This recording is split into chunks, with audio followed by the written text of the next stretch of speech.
നമസ്കാരം. കൊട്ടാരക്കര മീഡിയയിലേക്ക് സ്വാഗതം. 78ാം സ്വാതന്ത്ര്യദിനത്തിൽ സ്ത്രീകൾക്ക് ഒരു ദിവസത്തെ ആർത്തവാവധി പ്രഖ്യാപിച്ച് ഒഡീഷ സർക്കാർ.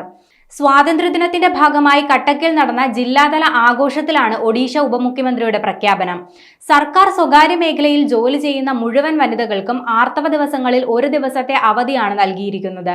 സ്ത്രീകളുടെ ആരോഗ്യത്തിനും ക്ഷേമത്തിനും വേണ്ടി ആർത്തവ കാലയളവിൽ ആദ്യത്തെയോ രണ്ടാമത്തെയോ ദിവസം അവധിയെടുക്കാമെന്നുള്ള പ്രഖ്യാപനമാണ് ഒഡീഷ സർക്കാർ നടത്തിയത്. ഇതോടെ വനിതകൾക്ക് ആർത്തവാവധി നൽകുന്ന മൂന്നാമത്തെ സംസ്ഥാനമായി മാറുകയാണ് ഒഡീഷ.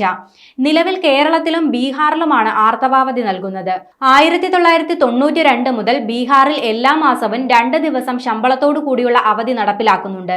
കഴിഞ്ഞ വർഷമാണ് കേരളത്തിൽ എല്ലാ സർവകലാശാലകളിലും സ്ഥാപനങ്ങളിലും ആർത്തവാവധി നൽകി തുടങ്ങിയത്. ആർത്തവാവധിക്കുള്ള സ്ത്രീകളുടെ അവകാശം ആർത്തവാരോഗ്യ ഉൽപ്പന്നങ്ങളുടെ സൗജന്യ ലഭ്യത ബിൽ 2022 പ്രകാരം സ്ത്രീകൾക്കും ട്രാൻസ് വനിതകൾക്കും 3 ദിവസത്തെ ശമ്പളത്തോടെയുള്ള അവധി നൽകുന്നുണ്ടെങ്കിലും ഇതുവരെ ഈ ബില്ല് പ്രാബല്യത്തിൽ വന്നിട്ടില്ല. അതേസമയം സൊമാറ്റോ ഉൾപ്പെടെയുള്ള സ്വകാര്യ കമ്പനികളും ആർത്തവാവധി നൽകുന്നുണ്ട്.